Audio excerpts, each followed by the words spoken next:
Good evening. A women's cancer service with some of the best results in England is being split up because of a row over funding.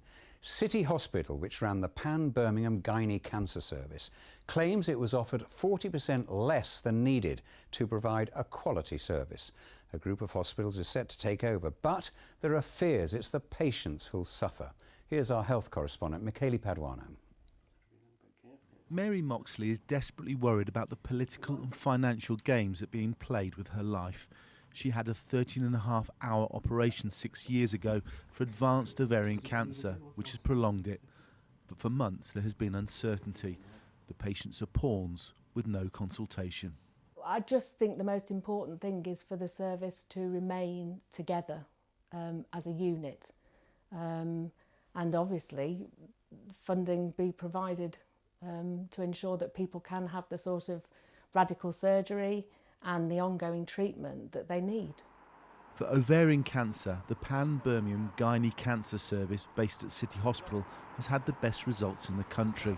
The chief executive said the money on offer was 40% less than that needed to run a quality service, so reluctantly they gave the contract back to NHS England. In future, a consortium of Royal Wolverhampton Hospitals, University Hospital Birmingham and the Birmingham Women's Hospital will run the service. Until that's sorted, they'll carry on here. NHS England says it wanted the service to stay at City, but the hospital has been paid above the standard rate given to 3 other gynae cancer centres across the West Midlands. Now retired, Charlie Chan was there during the development of the service. He believes that if it's not kept together, women will suffer. If they go to another centre, their chances of achieving the same are less. And I believe that any woman with cancer should be given the best chance possible. It's nearly spring and the new service should have been in place in January. Mary knows that such is the level of concern the Minister for Health has been involved, but up to 400 women with life-threatening cancer are worried. And Michaeli is at Birmingham City Hospital right now. Michaeli, are we any closer to getting this resolved?